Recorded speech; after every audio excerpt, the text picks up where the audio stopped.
You're tuned in to Track Talk on Sports Radio 810 WHB. All right. America's largest all-sports radio station presents the #1 motorsports show in the Midwest for over a decade. Track Talk, brought to you by McCarthy Chevrolet. Here are the RacinBoys, Scott Traylor and Kirk Elliott. Good morning, race fans. Welcome to Sports Radio 810 WHB's Track Talk with the RacinBoys, brought to you by McCarthy Chevrolet. Check them out at kccars.com. It's a cool Saturday morning. No racing going on around the local racing scene. We got a lot to talk about. Hour number 2, we're going to have Larry Lowry Jr. and Scott L. Stewart on. We're going to be talking about the passing of Ron Whitworth. I think that's the #1 story around this area right now. The owner and promoter of Humboldt Speedway passed away 2 days ago, I believe it was now, Kirk. And sad news, a good guy, one of the good promoters around here, did a great job at really fixing up that facility and elevating that place to better and better status every year. And unfortunately, at the young age of 49 years old, passes away with a massive heart attack. So we're going to talk about that with Larry Lowry Jr. and Scott L. Stewart. But, Kirk, I know before we get into some of the other topics that we're going to talk about today, that's the big news and how sad that is to hear. Yeah, we're still in a state of shock here. This happened on Wednesday night. We got a call, I think Lloyd Collins gave you a call first. He was trying to get in touch with me at the same time. He'd heard, about 9 o'clock on Wednesday night that Ron Whitworth had suffered a heart attack and subsequently passed away. And yeah, it's a huge loss for the racing community here, not just in this area, but all over the Midwest. And he held a lot of events down at Humboldt Speedway, including the United States Modified Touring Series, had the King of America Modified Nationals the last couple of years. Todd Staley had worked with him very closely on a number of events down there and had built Humboldt Speedway into a premier facility and made major improvements to the track. He and his wife, Brenda, very hospitable people. Every time we went down to Humboldt Speedway, they rolled out the red carpet for us and was very happy to see anybody. And that's the way they treated their racers and the fans alike at Humboldt Speedway. Very nice people. And we talked in the past about curb appeal at Humboldt Speedway and how great it looked every time we went down there. Everything was mowed up and kept clean and very presentable down there. And Ron and Brenda Whitworth, just truly one of the great promoters around, and a huge loss for the area. Ron Whitworth certainly will be missed and is felt far and wide, no doubt. Yeah, no doubt. Good promoters are hard to find, and good people are even harder to find, and he's both. So, sad deal. But, this is when we get in our, late 40s and early 50s, Kirk, I know that speaks for both of us, that early 50s and mid-50s, that we sure see more and more of it, and it's never gets any easier to get used to. I mean, but it's just, this is part of life, and he didn't suffer. I guess that's the main thing. I always talk about that.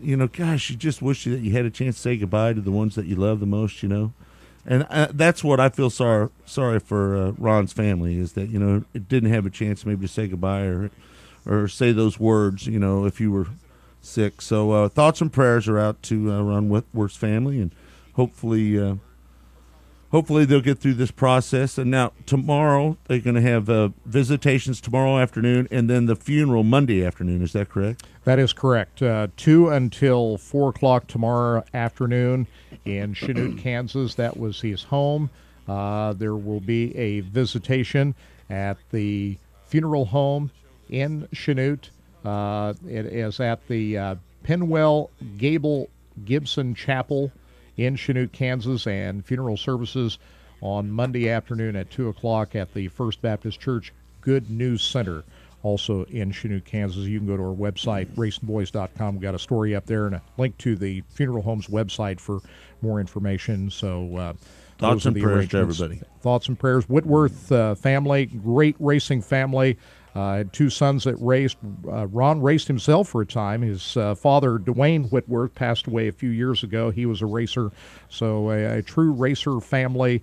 And this is what I always liked about promoters that are successful that have been racers in the past. They understand the drivers, the racers. That doesn't always work either. No, but it works in this case. Right, yeah, right, because I never heard any bad words about Ron Whitworth, to be right honest with you, from the racers to the fans alike. And that's pretty rare in this business. When you're a promoter, a track operator, you're going to have your share of critics, and I didn't hear many of those in the case of Ron Whitworth. Well, I wasn't very close to Ron, but obviously I talked to him a few times over the course of us covering motorsports, and always seemed like a good guy. I remember, what was it last year when they got rained out down there and they showed up at Lakeside? What night was that? This was this fall. There was a late model show that was supposed to have been held at Humboldt Speedway that got rained out, and Ron showed up at Lakeside Speedway that night. Yeah, because we were talking about his ASCS race that he was going to have this year that, oh, by the way, got rained out. So, again, thoughts and prayers. We'll talk to Larry Lowry Jr. and Scott L. Stewart here in a little bit. Hour number 2, again, that'll be exclusively on RacinBoys.com. Came back from the IMIS, I should say. International Motorsports Industry Trade Show. Right, in Indianapolis.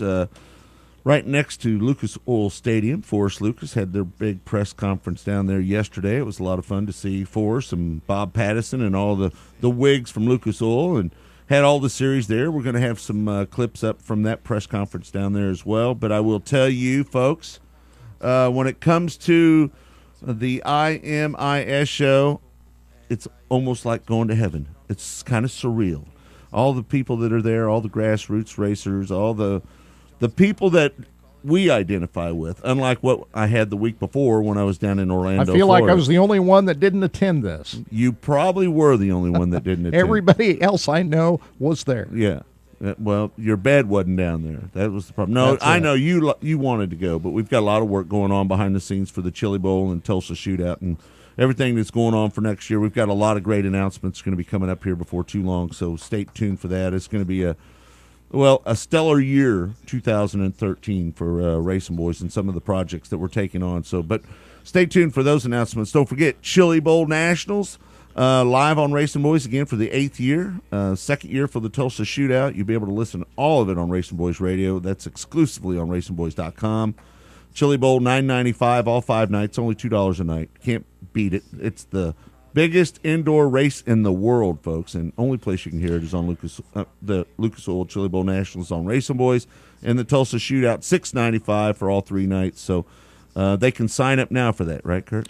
That is correct. Just get right on the menu bar at the top of the RacinBoys homepage, and you'll see where it says live broadcast. Just click that and go to the purchase broadcast, and you can get signed up and be ready to go for these big events. Well, the thing I like about the Indy trade shows or any trade shows and the car banquet that you and I attended last Saturday night is there's all kinds of talk and buzz and rumors and everything going around. And that's what we're going to talk about in this show. But what was the big news coming out of the Indy trade show? What's the biggest thing everybody's talking about in Indy? The number one thing probably out of that trade show would probably be, when it comes to nationally, what is going to happen when they bring the PRI show to Indy and combine the two shows together. You know, originally the PRI show was in Indianapolis. Steve Lewis chose to take it to Orlando. How many years has it been down there? 5, 6 years maybe? Yeah, something like that. 6 years. About 6 years. And since the time it went down there, it kind of has been watered down. It's not so much grassroots racing. I will tell you, many of the people, I talked to Trenton Berry yesterday and Stick, and a lot of the people that are kind of in the media a little bit. Rob Klepper I was talking to yesterday, as well as Brad Doty. We were talking to him, and they're all concerned about what's going to happen when they combine the two and bring all that was down there in Florida, which nobody cared for. Well, to be honest with you, I only found a couple people that even went to Orlando. I was one of the dummies that went down there anyway. So that's probably the biggest news, is they're worried that that's going to water down the grassroots feel. You remember how last week, Kirk, I said when I went to PRI that when I walked in, I couldn't find a dirt car in the place? I wasn't 5 feet into the IMIS show in Indy, and I could see 10 dirt cars. And every aisle I went down, there was a dirt car or a short track grassroots, asphalt racing, pavement racing. There was very few drag cars. I mean, it was really an oval track kind of theme. So I think that's probably the number one buzz, is that people are a little concerned about what that's going to do to IMIS. I don't think it'll be like it was in Orlando, where that area of motorsports tended to override everything in the grassroots area, and I'll tell you why. Because this show is in Indianapolis, and I think with the convention set up the way it is, they'll tend to segregate that area in one area and have a lot of the grassroots stuff that you saw this time around still in another area. So I don't think it'll be mixed together like it was down in Orlando. I think it'll be kind of in different areas. So it'll serve both areas, but those that are interested in the grassroots part of it, like you and I are, won't feel like it's been overrun by the other areas of motorsports. That's what I think the way it'll be. Yeah, I do too. I think so. And I think that the premium spots that are taken now, right, they'll have to move those guys. Maybe, I don't know, maybe give certain sections of certain types of motorsports. Maybe that's the way to do it. I don't think that's what they want to do, segregate what areas. I don't think they want to do that, because they want you to have to walk down every aisle. And if you're a circle track guy and they put all the tuner guys over one area, well, there's no chance of anybody seeing their stuff because, well, we just won't go over there and look at it. So I think that they're going to intertwine them all. We'll have to see. The problem with that is you don't have everybody that's interested in all of this stuff. You know, they want to go see what they want to see, and they're not interested in the tuners and the drifter displays that you saw. Well, and there was a a lot of engine builders and shot guys, and you saw that at Indy this weekend. But still, it's just not the same. You know, drifting and that kind of stuff is going on down there. It's not part of what we cover. No. I mean, I guess we would if it was popular in this area, but it's just not popular up here in this area. So it was a good time. Did I tell you I had a chance to hang out? I'm going to name drop a little bit with old Tony Stewart. Did I tell you about that? You did tell me about that. I got to tell you a little. Well, the reason I bring it up. You and Tony are great friends, I understand. No, it's not to name drop, but it's to tell you what he told me about the awards banquet. See, I didn't tell you this part. I saved this for on the air. No, I haven't heard you tell this story, but I can't wait for you to tell it. If you've listened to any of NASCAR radio or the Stewies, you would have known that they had been, drinking a little bit, and they were a little bit inebriated. Oh, I couldn't tell that by listening to him on the air. Did you listen to the Stewies? Yeah, right? You could tell they had a few. Well, next thing you know, Brad disappeared from that broadcast, And I thought, well, he must have went off and got sick because they were talking about feeding him tequila shots. And so I asked Tony, we were standing there, and I said, so tell me, did Keselowski go blow chunks, after drinking all that tequila? He said, no, we tried to get him to. He wouldn't do it. He didn't blow. I said, but when he was talking about you remember they were saying he was a little under the weather and he couldn't talk. His voice was gone. His voice was gone. Tequila voice is what he had. That's what caused it. Have you ever drank enough tequila, Kirk, that it hurt your voice? No. I have. Last time I drank tequila was back in college days, and I don't even remember. You did a lot of things That's back so in your long ago, I days, can't even remember what it was like. Kirk, you were no angel in your college days, I know. So, anyway. You were drinking tequila. Listen, if you only knew what kind of party your Kirk Elliott was in college. Long time ago. Oh, my God. You wouldn't believe it. Anyway, Ames, Iowa. Ames, Iowa. Yeah. There's some great stories about college days for Kirk Elliott, but we can't share those on the air. Anyway, where was I? What were we talking about? You were talking about Brad Keselowski. Oh, Keselowski. Yeah. So he didn't tequila voice. He didn't blow. And so I got that out of Tony Stewart. And let me tell you, Tony was in exceptional good mood that night. Until, Donnie Schatz was there with us and Linda Vaughn. The famous Donnie Schatz. He was there.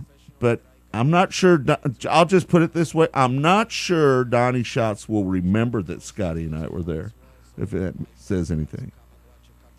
We were at the Slippery Noodle. Have you ever heard of the Slippery Noodle? I have not till you mentioned it. It's the oldest bar in downtown Indianapolis. It's a blues bar. It's got 3 different sections with 3 bands going and an upstairs. It's the coolest thing. A really old kind of rustic bar, but with these blues bands, and they have one area it's a jams band, and I was hanging out in there with Shane Stewart and the good folks over there at Speed Mart, and man, it was a cool place to go. It was kind of really all the young guys were going to Howl at the Moon, and we were kind of just hanging over here.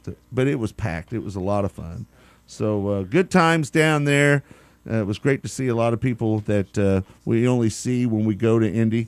Brian Kopinski and Justin Zock, who's going to be helping us with the Chili Bowl broadcast, had a chance to talk to them quite a bit down there as well. Robin Miller was down there. We had a chance. I just kind of chatted with him a little bit before the Lucas Oil banquet, or not the actual banquet, but the press conference they had. Forrest Lucas, do you know that he had his banquet for the late models, the Lucas Oil? At the farm, didn't he? No, up at the mansion in Indy. That's it. Yeah, I knew that it was one of his property. I couldn't remember exactly where that was located. Yeah, it was in Indy, not down at the farm. What do they call that? The Lucas Mansion. They just call it the mansion. Call it the mansion. Just the mansion. Could you imagine how big Forrest's place is? Unbelievable. All right, listen, we're going to take a break. Got some things I want to talk about.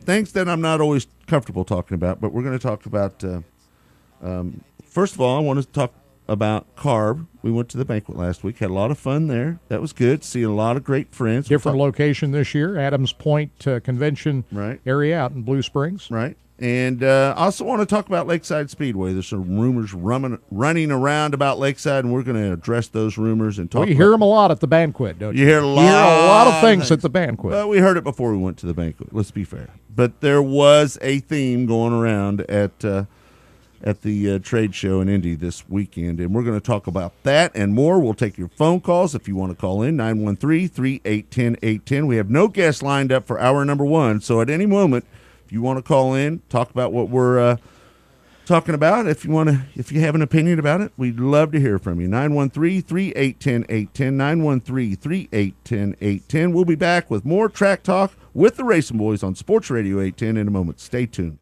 Okay, let's choose up. I'll take Jamal and Tutal. You can have Chubbs and Skippy. Let's go. Eyeball. Okay. But you got skins. Not a good negotiator? You don't have to be a good negotiator at McCarthy Chevrolet. McCarthy guarantees the lowest prices on a new Chevy, or we'll pay you $10,000. We guarantee there's no need to shop anyplace else. McCarthy Chevrolet, I-35 and Santa Fe, Olathe.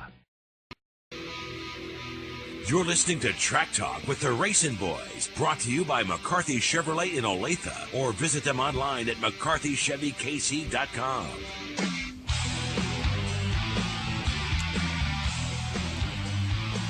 Welcome back, Track Talk, Sports Radio 810 WHB and RacinBoys Radio. Don't forget hour number 2 exclusively on RacinBoys.com. All of it brought to you by McCarthy Chevrolet. Check them out in Olathe, or better yet, go to KCCars.com and check out all the great deals they have on certified used cars and new cars. Great time to buy a car for a Christmas present. Kirk, you need a car for Christmas? No? Yeah. We can look at it. I'm just checking our internet. We're down. Did you even hear a word I said? I did hear what you said. Okay. I said yes. Forget about that. All right? We're on radio right now. Don't worry about the internet. The most important thing right now is Sports Radio. Those of you trying to listen on the internet, it's down right now. But we're going to try to get it pulled back up there in just a second. But again, Larry Lowry Jr. and Scott L. Stewart will be joining us in hour number 2 on RacinBoys.com. We'll be talking about the passing of Ron Whitworth. But right now I want to talk about something that is kind of bothersome to me. And you know what? I debated with myself all week if I should even talk about it, to be honest with you. But I'm going to, because that's what we've done. That's the history of this show. And, we've always, if we feel that something hasn't been handled right, or if there's some breaking news out there, or if we hear some things that are going on that keep surfacing, the theory of this show is to talk about what the fans, the drivers, or the racing community, what's the buzz. And the buzz is right now that Lakeside Speedway is for sale and close to being sold. We did not hear that much before the banquet last week at the Central Auto Racing Boosters banquet, which we had a great time at, and we want to thank everybody for being so nice and having us there. It was a good time seeing good old friends there. But the buzz was that there's a couple people that are interested in buying Lakeside Speedway. And I will tell you, Clint Boyer is one of those guys that we hear that is interested in purchasing Lakeside Speedway. And we also heard that Mike Johnson from I-35 Speedway is also interested. And I will tell you, this is no secret. That's not like a big-time secret. We know that Mike Johnson for, I don't know, several years has had his eye on Lakeside Speedway. I know for a fact that about 3, maybe 4 years ago, it was the year that Mike Johnson had the I-35 show on RacinBoys. He was really interested in purchasing Lakeside Speedway at that time. So no surprise that he is interested in purchasing that racetrack, and also Clint Boyer. We've heard this for years. But on the heels of what happened last week at the Central Auto Racing Boosters banquet, I got to believe that this is true. And you say, what do you mean on the heels of the banquet? Well, at the banquet last week, 0 drivers, and I've talked to more than one of them to make sure, received any point fund money for 2012. Now, remember, last year they didn't get any point fund money because the season flooded out, so that's understandable. The year before, remember, Mark Olson, the owner of the racetrack, put a note in an envelope to tell the drivers that the point fund money was going to be substantially less than it was the previous year to that, due to lack of sponsorship and tough times, rainouts. Now, let's be fair to Mark Olson. There's been a lot of rainouts out at Lakeside. He's had some tough last 3 or 4 years. Not so much Mother Nature wasn't bad on him this year, but he has had a tough few years. I think 1 year 8 rainouts, 1 7, another 8, and then last year getting half of his season flooded out. So we know the history, and we know it's tough to rebound when you have multiple bad years in a row. Now, I will tell you, I talked to one of the top champions, and he thought the agreement was, and we can't find it anywhere on any website, that they were going to get the driver registration money this year. When I say they, the point fund money was going to come from the driver registration and the 50-50 money. Now, we have not been able to find anywhere on their website that says that that was the case. But I know that drivers were to believe that that was the case. So, guaranteed point fund money or not, I'm not sure. But you know what? Guaranteed or not, there should be some point fund money. Even if it's at the smallest level. Even if it's $500 for the champion. Now, you might say, or Mark might say, what if I don't have it? What can I do? I don't know. Sell the track, mail a check after you sell the track. Maybe that'd be the thing to do. Say, you know what? I'm in the process of selling the track, and as soon as I get some money from the track and make a deposit, I'm going to make it right to all the drivers. But the fact is, it's a travesty in local racing when a person doesn't pay the point fund. And I don't agree with it, but I also understand Mark's situation. I also understand that Mark financially hasn't had some good years.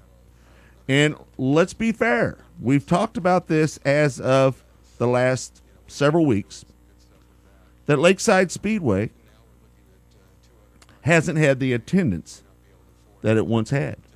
It was just several years ago, I talked to Mark Olson. He wouldn't give me the exact number on what his average attendance was. But he led me to believe that it was somewhere between 2,000 and 2,500. Again, never give me a number.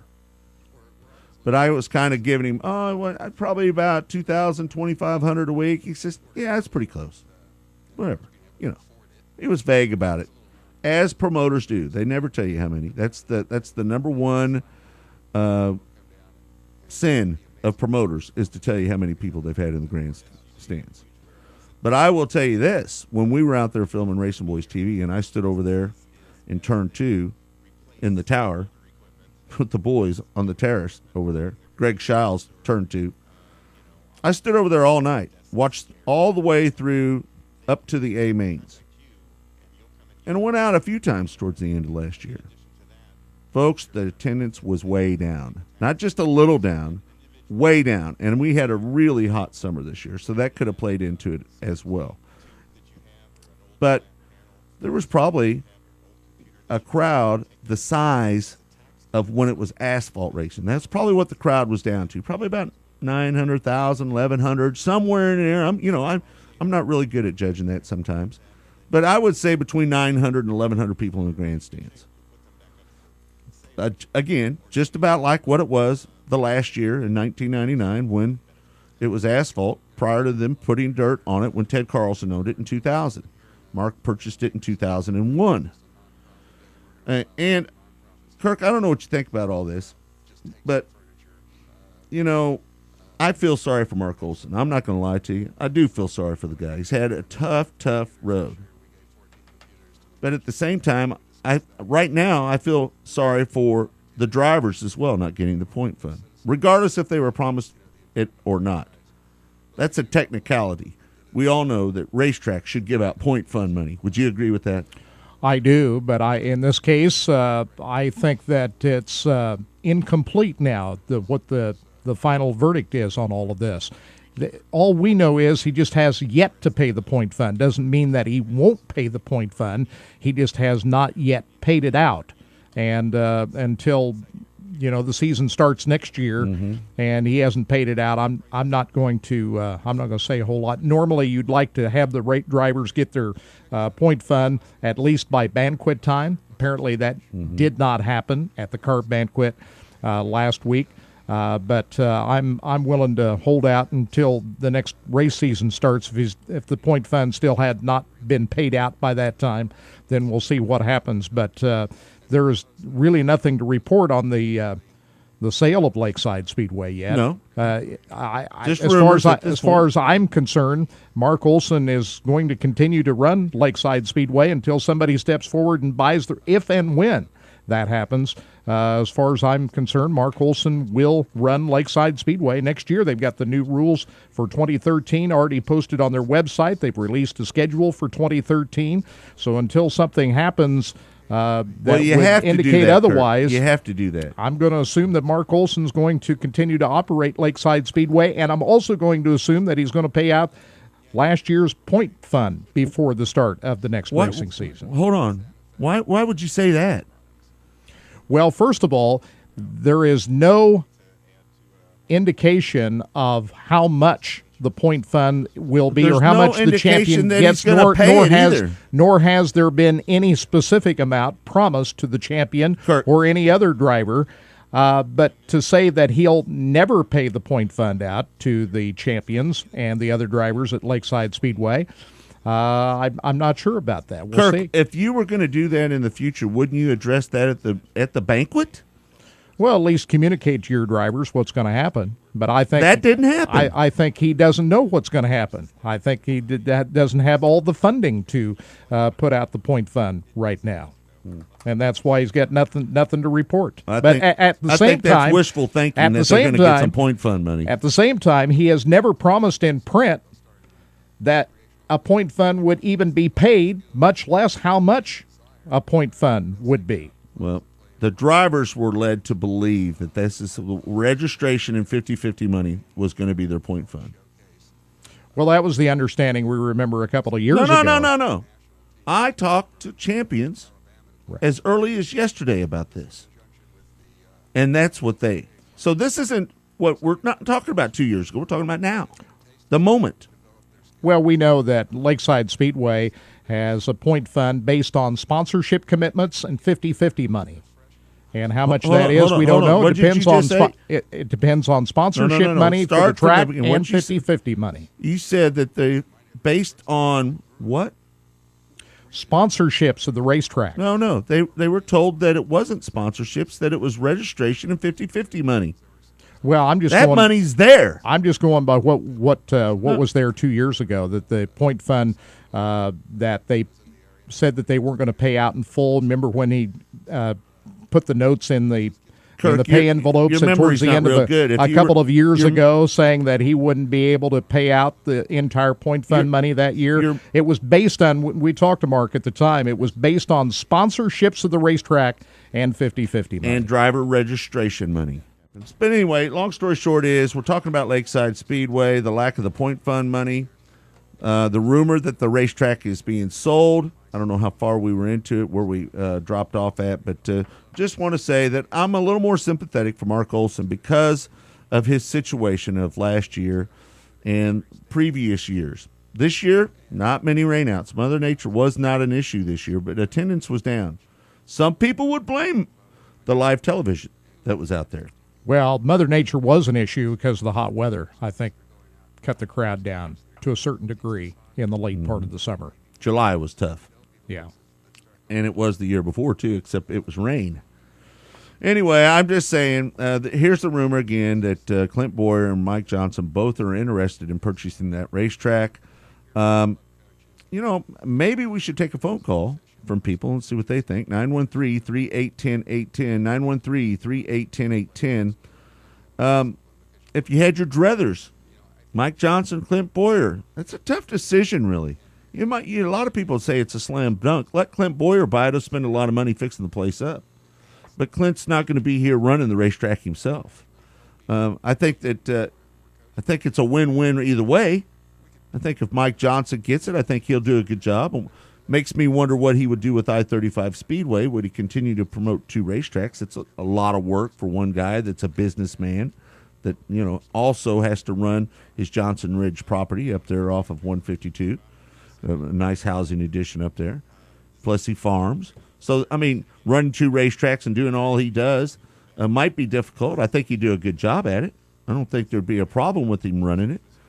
I'm not sure that would mean if IMCA, that's the big question. Would IMCA come to Lakeside Speedway? I think some people would be disappointed with that. I think USRA might be a better option if they're going to go with the sanction. But Mike Johnson, very loyal IMCA guy. So I'm sure there's a lot of wondering what's going to happen if Mike Johnson purchased the racetrack.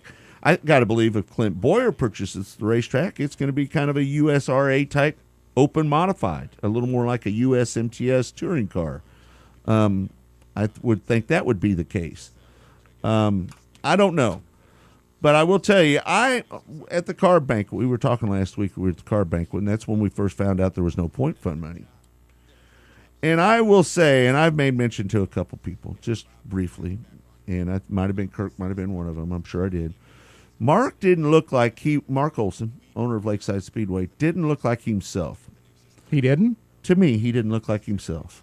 He looked like he really? He looked like he was a little down a little bit. He's just, I don't know if moping is the right word. Come on. Well, that's my opinion. I'm entitled to my opinion. He looked like something was bothering him, or he was moping, or he was just kind of didn't have a lot of it. I didn't see a lot of enthusiasm out of Mark Olson last week, if you want to know the truth. I didn't see it. Walking around with his hands in his pocket, his head kind of down. I don't know if he knew everything was going on. Felt bad that he wasn't giving the point fund money. Knew that he was selling the track, but couldn't convey that to everybody. How do we know he's selling the track? We don't know that. There's been a lot of talk out there that the track might be for sale, but until it is sold, we got nothing to report here. He still owns the racetrack, and as far as I'm concerned, we'll operate that racetrack in 2013 until something different happens. So to read into that, I think that's just wrong. What you're saying, our job here is to wait until somebody reports and then talk about it. There's nothing that's happened yet. There's nothing that's happened. Is that what you're saying? Wait for somebody else? Let's wait for somebody else to talk about it. Well, the track's not been sold. And then we'll talk about it. The track has not been sold yet. Doesn't matter if it is going to be sold. We don't know that. Hold on a second, Kurt. We do know that it's trying to be sold. Way any more than it was a year ago? I don't know that. Kurt, we know for a fact that it's trying to be sold. One of the people that's trying to purchase it told me so. Well, until it is sold, there's nothing to. We don't know. Has changed. What is it, Kirk? We don't know if it's being sold, or we got to wait and see if it's sold. Well, there's just nothing that's happened yet. The fact is, here's what we do know. He's attempting to sell it. No. Here's what we do know. We don't know that? Lakeside Speedway is owned by Mark and Paige Olson. Mm-hmm. They put out a schedule for 2013. Kurt. They posted the rules for 2013. And as far as I'm concerned, Kurt. they're looking forward to a new season in 2013. Now, that something could change. Kurt. The track could be sold. Maybe not. But right now, it's all Kurt. speculation. So on you our don't part. know it's trying to be sold? I don't know that. I do. I do not know that for sure. I do. So just let me handle this then. If Call you it don't, Ryan on Lakeside Speedway. if you don't know, I do know that it's trying to be sold. I know for a fact. Guarantee it. It's trying to be sold. We'll see. Look, put it on camera one. I'm telling you, it's trying to be sold. Kirk's just trying to be all politically correct. All scared he's going to ruffle somebody's feathers. No. Watch this. No, We've that's got it. no information here. I do. Don't put we. Say you. I've got information. You don't. All right. All right? Say it. I don't have information. I don't have information All right. to Camera say one. that I Lakeside do. Speedway is going to be sold. I do have information that it's trying to be sold. And in fact, I'll take it a step further and say that it's in the lawyer stages of being sold. So don't pay attention, Kirk.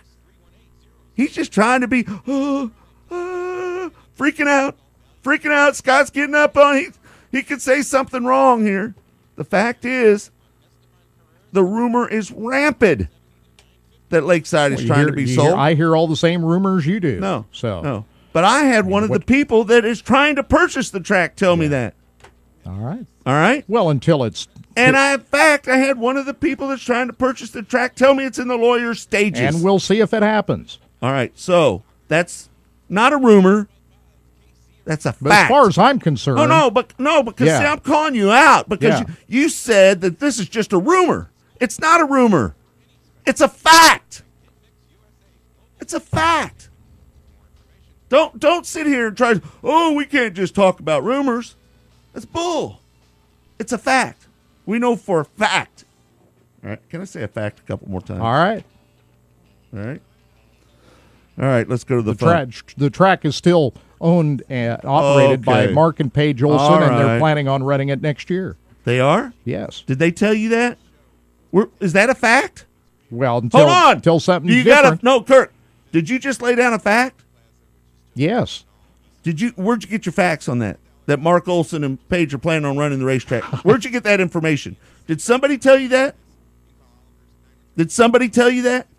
No, but nobody has told me that's not the case either. I have. I've told you it's not the case. I've told you who my source is. I think you ought to probably buy into what I'm trying to tell you here, instead of not trying to hurt somebody's feelings or trying to be, I don't want to really talk about it until somebody tells me for a fact or a press release comes out. Call her Feral. I gotta wait till somebody announces that before I'll talk about it. When did you turn into that person anyway, by the way? Well, I just don't have any of the other information. One of our goals on this show is to make sure that we get the word out there before anybody else does. Yeah. Have you heard about this show called Track Talk? They break news sometimes on their show. They talk about what people are talking about. Have you heard of this? They've been doing this little show about 15 years here at Union Broadcasting. You ever heard of it? You ever heard of how they do things over there? They talk about things. We don't wait for people to tell us. We find out information and we pass it along to the listeners out there. Well, I'm not disputing your sources and what they're saying, but the bottom line is the track is still owned by Mark and Paige Olson right now. And until that changes, I'm going to assume that they're going to operate that track next year like they have for the last dozen years. All right. Okay. Here's the thing.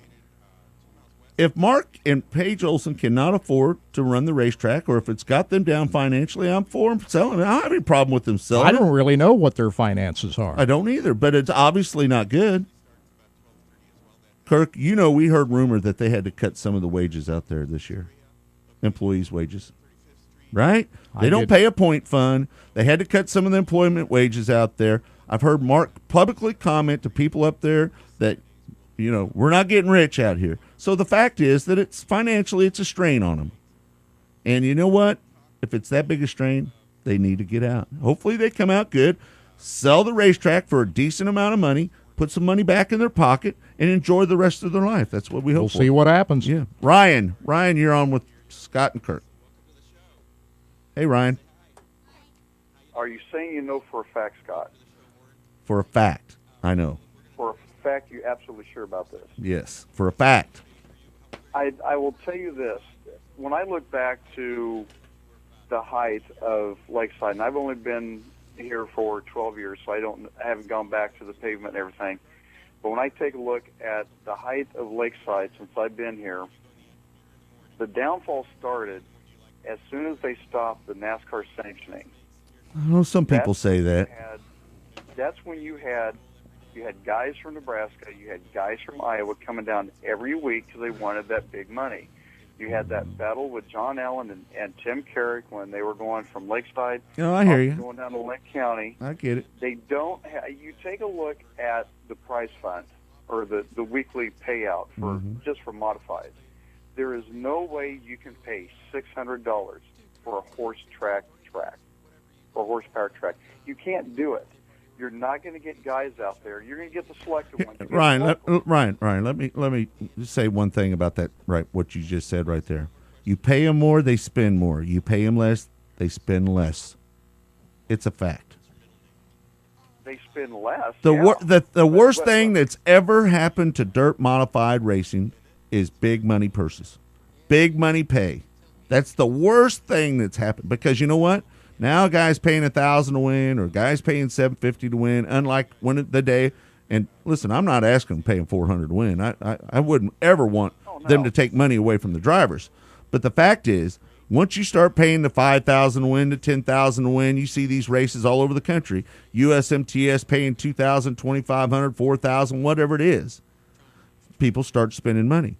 So if you're a weekly show, no matter if it's a big track like Lakeside or not, and I get it, it costs a lot of money to race at Lakeside because you got to have horsepower to run with those guys out there. I get all that, but the fact is, this all stems back to the high dollar purses is driven the cost up of modified racing. It wasn't like that back in the IMCA days. I'm not an IMCA fan, by the way, so just to let you know. But what would you rather do? Would you rather go to CMS a couple years ago and go for the 1,000 to win, or would you rather spend the money about for 4 a minutes motor to have a shot to go at 600 and only travel 10, 15, 20 miles? I would, if I was a local racer, the track that I'd want to race at the most would be Lakeside Speedway.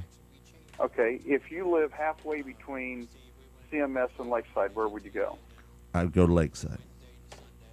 Really? If I had the budget, I would go to Lakeside, yeah.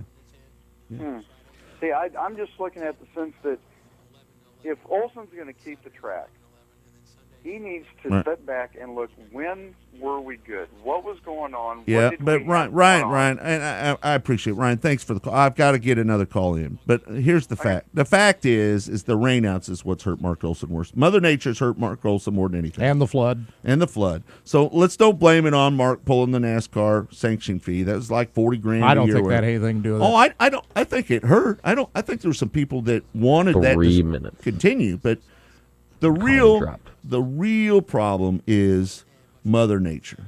So let's don't act like that Mark Olson, because I want to be clear about this. Mark Olson has been one of the best promoters in this area for a long time. And it saddens me to no end to see him go out like this if he chooses to sell the racetrack, which I believe, is taking process. It's sad to see Mark go through this. It's had to be a mental stress, financial stress on them. Oh, there's no question for about several that. years. So I listen.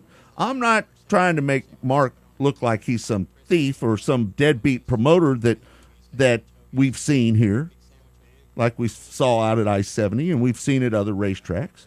I'm not comparing him to those guys. So I want to be clear about that.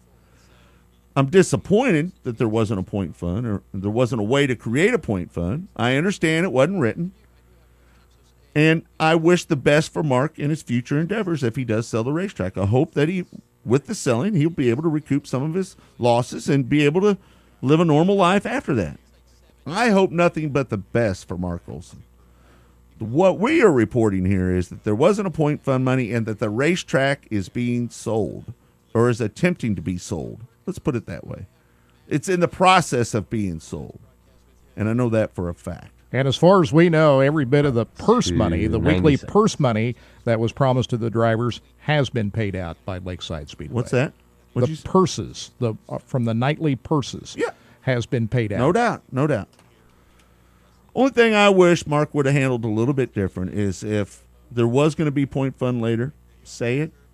And if not, say it. I'm sorry. I apologize. It's rough. We are trying to sell the racetrack. Thank you, everybody, for what you've done. Because here's the thing. Communicate to the racers on what to expect. That's been my number one complaint about Mark Olson as a promoter over the years. And, Kirk, you've heard it 1,000 times. 1 minute. He doesn't come out of the building much. He doesn't go down the pits. He doesn't shake hands or talk to the drivers. He's kind of like the man behind the curtain. We talk to him all the time. But how many times have we heard that the drivers never see Mark Olson? Yeah, I mean, we hear it from the racers. We hear it a lot. A lot. We hear the other side. So Right. So anyway, all I'm saying is, Mark Olson, if you decide to sell the racetrack, I hope that you and Paige are successful in doing so and getting the amount of money that's able to get yourself righted and get you back to where you want to be. And thanks for everything you've done, if that is the case, if you do sell the racetrack. And 20. Let's hope that Mike Johnson or Clint Boyer purchase it and spend some money. All right, hour number 2 coming up on RacinBoys.com. Just go to the homepage, click on media. It will take you to where it says live TV. You can go to the in-studio cameras. For Todd, Jed, Kirk, I'm Scott. We'll see you next week here on Sports Radio 810 WHB.